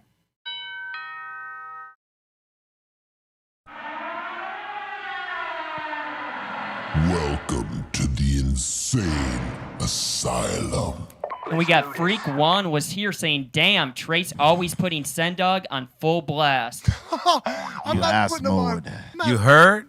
You heard? Yep, they agreeing. So No, it's not there. It's one of your buddies. That's all that is right there. I don't know who that is. You know exactly. Who that is, dog? Next. And we got Eric Bobo up in here in the Discord saying, what's up, buddy? And he's saying, who's joining up for a B movie tonight in the Asylum Showcase channel? He's saying special guest will be Bart's Barbecue and C-. Oh, boy. Little B movie in the Discord. Bring it. Word. And we got Jane Jog up in here asking, Steph Tone, can you please explain the bag again? What is that thing? It's a vaporizer. So you just vaporizing the crystal content on top. All the we call those little Trichomes. the trichomes of deliciousness. Yeah, it's just a little cleaner way to consume. And that bag is a turkey bag, but, made about 3 feet. And what's I mean, to me, I really love the fact that you can fill a bag up and there's no rush. I mean, it's not like it's not deteriorating fast. I mean, you can't take a bong hit and just be like, oh, let me just set this down for a minute. I got to reply to some text real quick. No, you got to take it in that moment. In the immediate moment. Not with the volcano. Volcano lets you just sip on a bag. Take your time. Yep. It's nice. Sip it. It's nice. Sip it like wine. And we got one happy mom up in here saying, yo, Sendog, what brand of sunglasses are those? You stylin'. Oh, well, thank you. These are black flies. I only wear black flies. Big up Mo and Akira and everybody down there at the store, at the shop. Been rocking black flies for just about over 30 years. Awesome. So that's what it is. And they also make a Cypress Hill version too. Hell yeah. We got J-Dub up in here saying Raider Games at the Coliseum in the 80s and 90s was 3 parts. He's saying it was gangstas, essays, and biker dudes. Yep, I was there. I remember. A lot of whooping ass. And we got Crazy Maine up in here saying Trace, aka Tracy Eddie, and Sendog. Who's your all-time favorite boxer? Go ahead, son. You first. I mean, I have to think about it. Age before beauty. Listen to this. Listen to this. It would probably have to, for me anyways, I have several different fighters that I like a lot. But one of my favorite dudes was Roberto Duran, Hands of Stone Duran. Just a fierce dude in the ring. And again, Marvelous Marvin Hagler were some of my favorites. Going back in like history, like Sugar Ray Robinson, Jack Johnson, those guys, from a long time ago that I never ever saw fight. But I understand that, they were great. That's a crazy question because there's so many great boxers. And of course, the one, the only Iron Mike Tyson. No doubt. No doubt. Probably, Same with me, probably Tyson. the favorite there, probably. But my favorite, it's funny you said Marvin Hagler was the man. I loved Hagler. Hagler was one of my favorite fighters as a kid watching. Yeah, Hagler. We got Utah Hawk up in here saying mental health has been a big focus for me lately, saying been having some rough times on this roller coaster life. Right on, man. You keep focusing on that. Don't let go of that. People, need to address those things. Can't be afraid. We got E-Man up in here saying, Sendog, I love you. You're a Southgate legend, but it puts a hurting in my vision with that Raider shirt on. He's saying, go 49ers. Settle down, Oh. Oh, really? Yay. Oh, that's unfortunate. He said he's from L.A.? He said he's from Southgate, right? Yeah, Yeah. that's basically L.A. County, right? He's So a 49ers fan, He's a though. Niner fan in Southgate. Yeah, like, Wow. you can't be calling Sendog. I don't know. Oh. Yeah. There was never a L.A. 49ers. There was, however, a L.A. Raiders for a time. Yeah, you a little bit confused, I see. Yeah. Just saying. We got Scarecrow up in here saying, yo, B, can you get Rey Mysterio on the show? I would love to have Rey Mysterio on this show. He gave me a mask one time. Dope. I still got it somewhere. At the crib. Safe. Awesome. You should wear it on the show. We're going to try to get Bring him. it. We got STE up in here saying, has Deftone used the Stores and Bickle Mighty Plus vape? That's the one. The classic, though. I got the classic. No, he's asking about the Mighty Plus vape. Have you used that, the handheld? No, I haven't used that. And he's also saying, I got my purple ESP SC607B being delivered in February. Hell yeah, congrats. Enjoy that. And we got Paul up in here saying, tell Be Real and Bernard to create an app where you can order weed and have it delivered by drone. People be trying to jack the drone. Hell yeah, there'd be drones coming down left and right. Shot down drone. Yeah. It's like, there goes their drone. There goes the cookies drone. Bah! Yep. And we got Marbell up in here. He's saying, send Pero, the hound, my weed bag is more than pound, and Colton is the lost and found. And he's saying, Sen, you speak jive, and what is that nickname? Huh? Oh, Yeah, I'm wondering the same thing, huh? he's wondering what the nickname from the last couple weeks we've been talking about since. Oh, that case is closed, man. You know exactly that what flew. he's That talking flew already. Yeah, Pero. What? Yeah. Hero. Dude, get it right. It's perro. All right. Perro is that dude that used to be called fucking Ross Perot. That's you talking about there. I am the perro. But one day when I feel good and ready to, and only then, I'm gonna reveal my former His former nickname right here on the Dr. Greenthumb show. former rap name. So I'm just waiting till that day till I feel good about it, and then I'm gonna let y'all know. Bring it. So Will you now? yeah, that's how it's gonna go down. All right. We got Midget Mike up in here saying, Trace and Sen, what's your favorite hip-hop moment as a fan? For me, as a fan, a long time ago, before Cypress Hill was even out, I went to the Run DMC Beastie Boys Together Forever tour. And I went with some friends thinking like, I didn't have a ticket, but I'm like, I'll just get one while I'm there. But they were all sold out.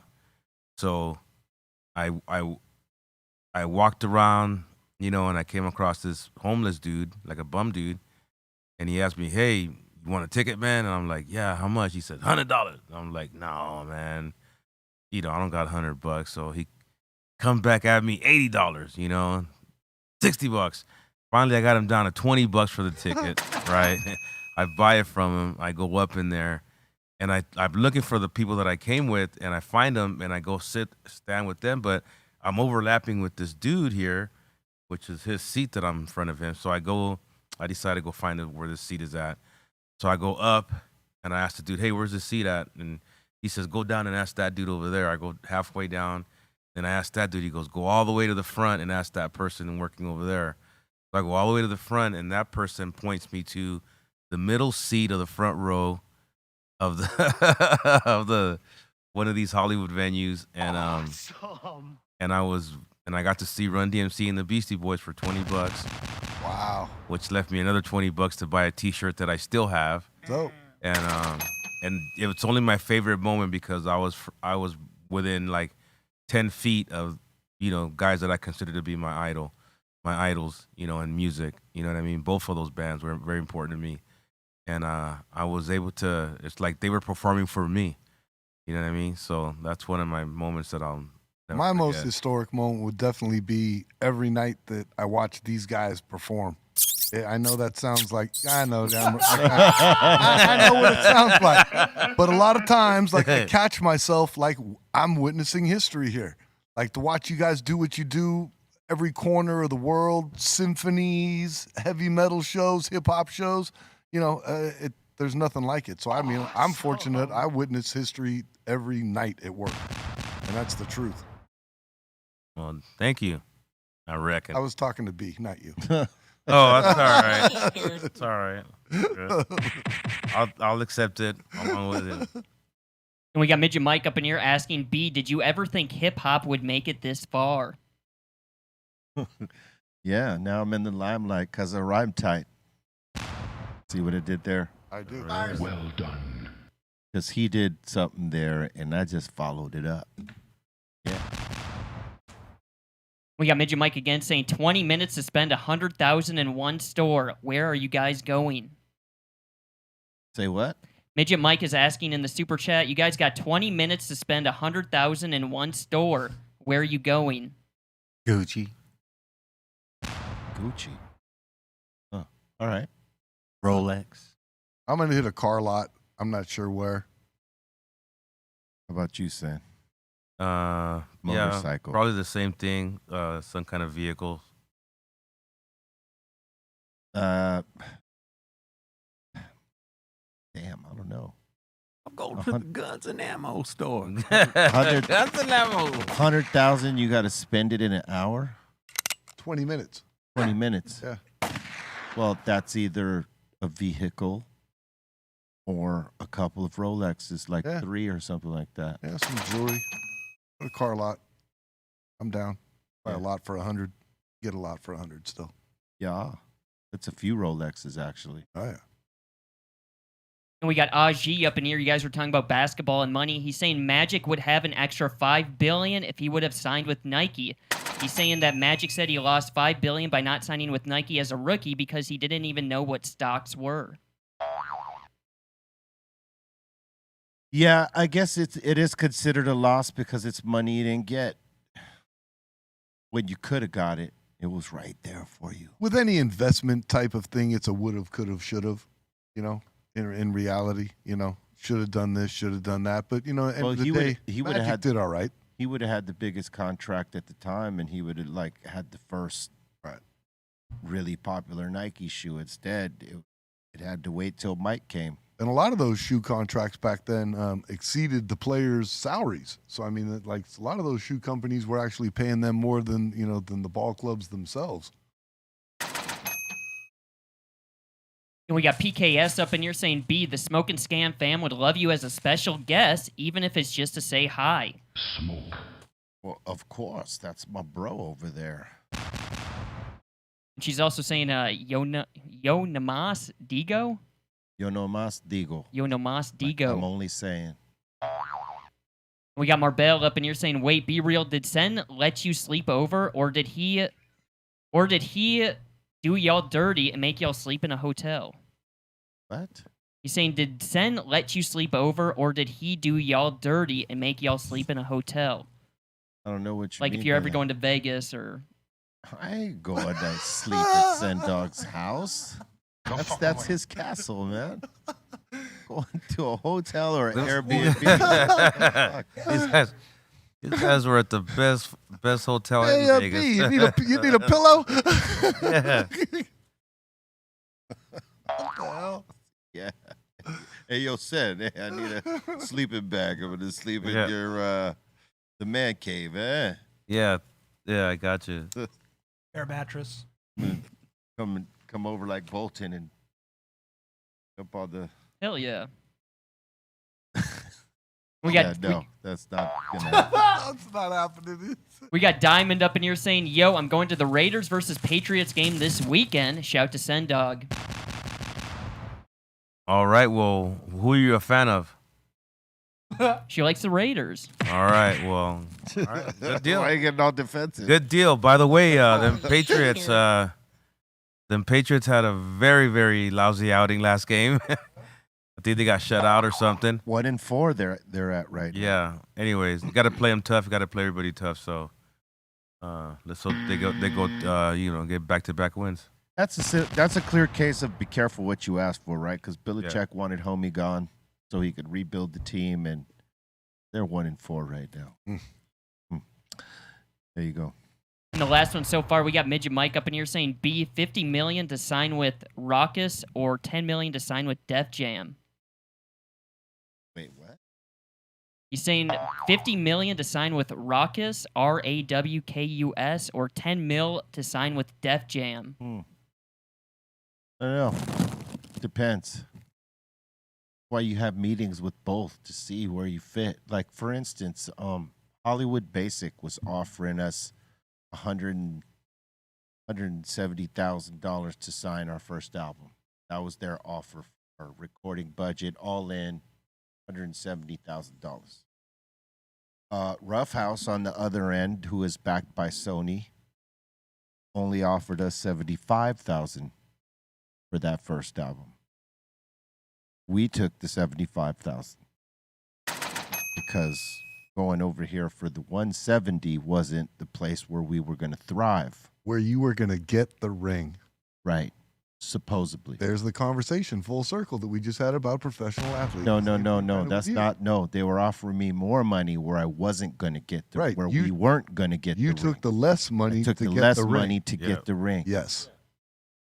Because Joe the Butcher and them at Rough House, Joe the Butcher, Chris Swartz, and the whole staff, they saw the vision. They knew what they had in us, and that we felt the belief that they had in us, and the way they pushed us and all that stuff, and that's everything. And so we took less money, but we won bigger. Yeah. Then we would have taken that 170 from Hollywood Basic, who wanted us to change the content of things we were saying. Like all the weed stuff would have been gone. They would have tried to take, change some of what we were talking about, like to make it lighter, because it's owned by Disney. And at that time, they wanted no controversy. And we were definitely going to be controversial. Yeah. So there you go. Probably would have went Raucous. And that seems to be it, but I found a old school picture of Sendog here. Órale, qué chulo. Right there. He had his hair in. Locote. Loco. You know what that looks like? It looks like the logo for Insane, with the hat and the hair coming out. And he's been rated up. Well, that was based on our 93 looks. Yeah, that was the look. 93, 94 look. That picture's from back then. Yeah. I don't know if you tried to embarrass me with that picture, but it didn't work. I wasn't trying anything. I was like, look at this old school photo I found. I just typed in Sendog and the Raiders, and that's what popped up. There's a picture, probably, I think it's 93, 94, where we're all wearing lumberjack, not Pendletons, but lumberjack shit. Yeah. And all our hair is just, even Muggs's shit was mad long too. Yeah, that's where the insane logo came from. That Cypress Hill look of that time. Yeah, The hair days. the hair days, big hair. We had that big hair. We don't got that hair no more, except for a strong one over there. AKA Big Bag. Chief Strong Bag. Why is his mic off? Yeah, man, what the hell? God damn it! Big back. Yeah, man. Salute to everybody for your interactions. We know more come as we go, so we'll take it when we see it. All right. Yeah, salute. Halloween shows coming, Send Dog. What you want to do, Sud? Freak 'em out. Yeah, the Halloween show is coming up, and I just want to invite everybody out there to come out and have a good time with us that night. That put that show on. Something to do, something fun to do, and we throw some music around and have a good time, smoke some weed together. So, y'all get your tickets now, yeah? That's right. What's dope is that Haunted Hill is a West Coast Haunted Hill this year. Yeah, we got one in Oakland. Yep, Bay Area. So if you're up in the Bay Area, in my neck of the woods, Oakland, California, it's going to be at the Fox Theater, dope ass venue. So check that out. And then down in Los Angeles as well. So West Coast Haunted Hill. Those shows, like if you've come out and seen Cypress Hill perform, everybody knows you guys go ballistic. But that Haunted Hill is kind of a next level, something special type thing. How long have you guys been doing that now? The Haunted Hills. In New York was the longest run. We didn't do New York this year, but we're gonna bring it back next year. But it's because we started it with New York, and New York was such a big chunk of it. It was probably 75% of it. So the first, for 22 years we did it, 22 years pretty much in a row. Yeah, that's a good run. With, and then we had a couple of stops after that, and then we brought it back, and then, we skipped this year. But we've been doing it 20 some odd years, the Haunted Hill. And we brought it to LA recently, in the last couple years. Damon Staleblazer was one of the ones who, was like, hey, you gotta play LA. And then a couple other people were hitting me up, hey, you gotta play LA. So y'all should thank Damon Staleblazer for that. And those are fun That's shows. Damon Heller out there on Smoke is Scan for y'all. The fans are kind of interactive with you guys in that, because a lot of the fans come dressed up. It's Halloween, so it turns into like a big Halloween costume party is what it is all over. So it's crazy. And some of the outfits. Yeah. New York was really off the chain. I can't wait to get it back over there. So, but for those of you on the East Coast, we have a show on the East Coast. I believe it's in April. This is why we had to sort of not put it on schedule so it didn't interfere with that show, because these shows are, they're a little bit apart, but still, you try to aim focus at certain shows and not oversaturate the market by coming 1 month and then coming 2 months later and doing that shit all over again. You don't want to do that.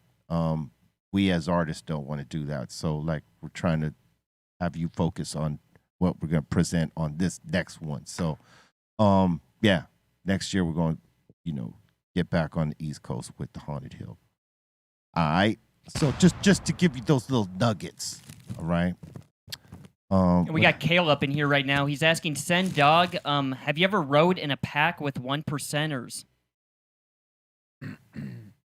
No, I have not. Those guys, they ride together. They do their own thing. And I ride with my crew. And but no, to answer your question, no, I haven't. I think you got to be on your way to being a 1%er to ride with 1%ers, right? Is that more or less it? Yeah. Or you could be invited as a civilian, but I've never been invited or anything like that. So Yeah. you know, we do our own thing. Word up. And much respect to those guys that do that. But no, I've never been invited. Word. We got Rose and Ricky up in here saying, I'll be dressing up as Chong for the LA show. Awesome. What you gonna dress up as, Trace? Bring it. I don't know yet. But I'll come up with something good. How about you, Sendog? What you gonna do? Are you gonna be Sendog from 2003? Yeah, I'll probably be 2003. Yeah, I'll probably be Sendog from. Let's see. Let's do the Which era? 2012 Sendog. I'll do that So one. you're gonna be 2012 Sendog. All right. Cool. And the other thing that I like about Haunted Hill, every once in a while, a rare appearance by Dr. Greenthumb himself. He shows up. Oh, don't be trying to manifest anything over here, Trace. Yeah. You just settle down over there. Yeah, I like to see what the kids in the audience may wear costume wise. That's kind of cool. So I encourage that to more fans that want to wear some outfits out there. Go on ahead and do that. Let's check it out. Fit out. And we got Fernando up in here saying, hopefully you guys can come back to Tahoe. New indoor event center just opened up and holds 6,000 people. Much love from Lake Tahoe and blaze it up. Nice. Definitely want to come back up there. The place I want to play though is the Sphere. Oh, out in Vegas, the new Sphere. Like a psychedelic experience. Wow. Did you see U2 opened it last week? They were the first concert in there. And the inside visuals, like the first thing that hit me was like, if I was on mushrooms, that would have been a wrap right there. I mean, it is unbelievable. But a Cypress event there, great idea. Great idea. Yep. We got Marbell up in here. He's asking, Colton, what is your favorite beer? And I feel like you drink White Claws or Bud Light. Probably Coors Light. Well, I was actually going to say you're close. You're close. I like the Coors Banquet, like Oh, the heavy my God. beer. Yeah. Yeah, I like Coors Banquet. That's my favorite tasting beer. Get on down. Sendog, you like Coors Banquet? I mean, no, it's not my favorite beer or anything, but I have had my moments with that beer where I found myself drinking a lot of it, and for what it is, it's a good beer. All right. Not like my favorite beer, but it's. Oh man, If it was there, I'd drink it. It gets the job done. Let me do this real quick because we went crazy way past this. Motalada is Blaze Mota's ready-to-drink cannabis-infused michelada made with non-alcoholic Mexican lager, tomato, lime, and spices. Tomato. What you got tomorrow?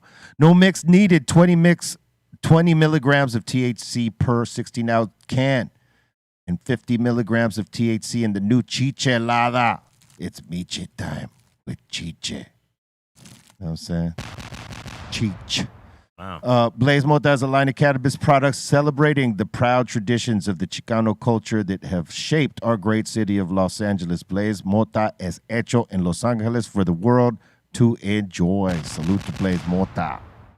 We be blazing. Awesome. Did you drink any today? Stand up.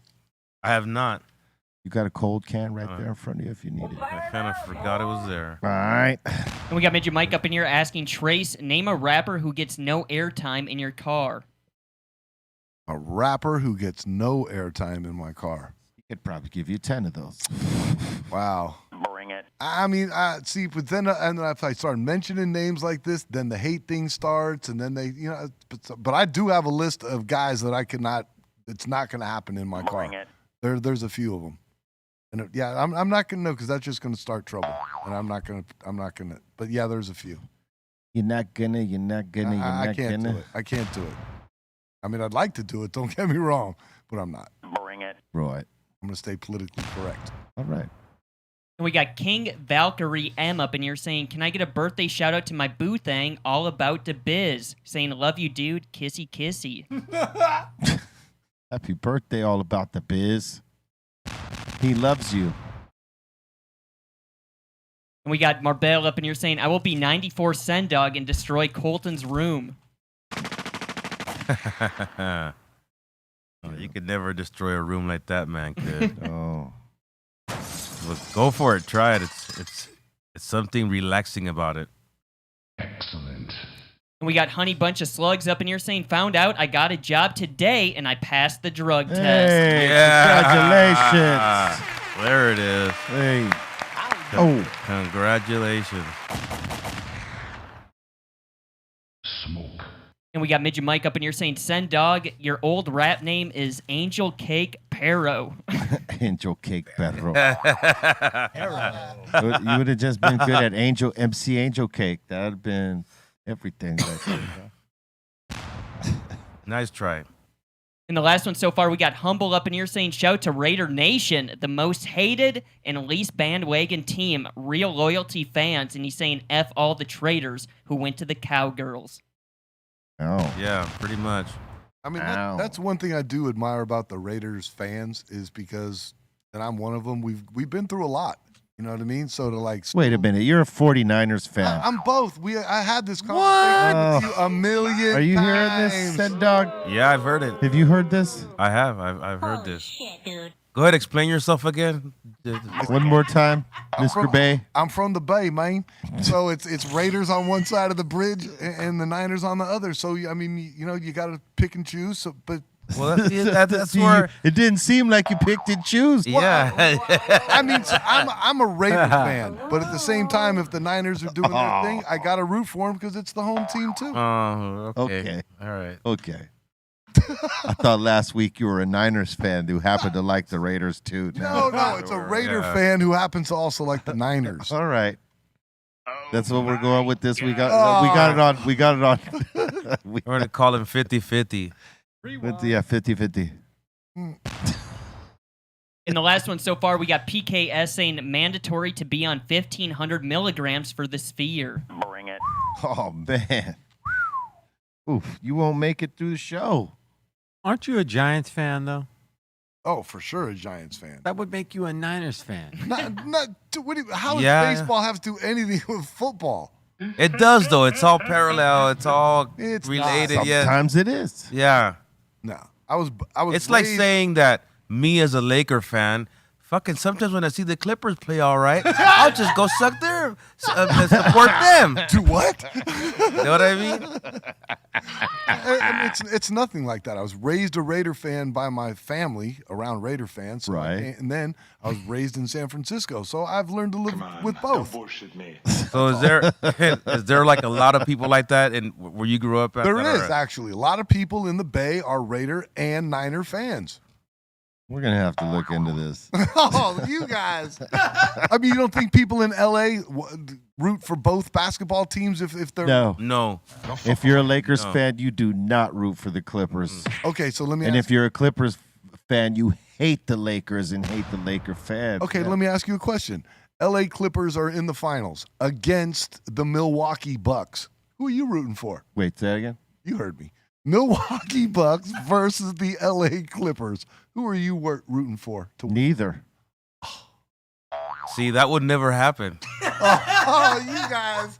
I can never win. I'd commend the Clippers if they won because it's something they've never done before. But would I be rooting for them? Nah, I'm a Lakers fan. I can never win. You know my point that I was trying to make. If you had asked me Golden State, I would have said, yeah, I would have probably rooted for Golden State against the Milwaukee Bucks. You're kind of a closet Golden State fan, huh? No. I'm just saying. Admit it. No. Come on. Calm down, baby. No. All right. Little Lakers right here. That's all Lakers did. I know that. I know. Purple and gold, not some crazy blue and gold. All right? Let's just get that straight. Okay. All right. Oh, man. This is 1,000 on mine. We want to thank you for watching and get down with us on the Dr. Greenthumb Show. Trace, you got any shout-outs? Oh, man, I could sit here all day. Big shout-out to DJ Lord Apparel for the gear today. Yeah, I never got one of those. Thanks, Lord. Looking like Big Bird sitting here. Oh, man. But also, Instagram followers, thank you so much for tuning in each and every Tuesday. Guys around the table, thank you so much. Fun coming in here and clowning around with you guys. Guys up in the control booth as well. And, yeah, that's about it. Thanks, everybody, and I'll see you next Tuesday. Bolt it. Shout the Insane Asylum. Thank you guys so much. Shout to Ray Morning Shot Films. Shout to the Dominator. What's up, Steph Tone? Yeah. Shout out Mark Sargent. Karen B, David Weiss, Sindog, B, Trace, Bolton, Ray Morning Shop Films, Taryn at Velvet Hammer, Dominator, Pedro, Aton, Javi Lopez, E-Zone, Psycho Les, all the Asylum, Twitch Ward, the Scorleys. Y'all have a great week, and see you on Friday. Sam. Yep. Shout out to all of you guys here today, especially that man right there, who is a 49ers and a Raiders fan. Way to go, Trace. Yeah. You had to get the last shot. Yeah. But he's not, by his definition, though, he would be a Giants and an Oakland A's fan, too, right? Yeah, he has to be. He likes everybody up there, so. All right. Great seeing everybody this week. I think we got on his nerves. Word. Look, take your grind serious. Be accountable and responsible. But don't forget to now and then have fun. Swallow that.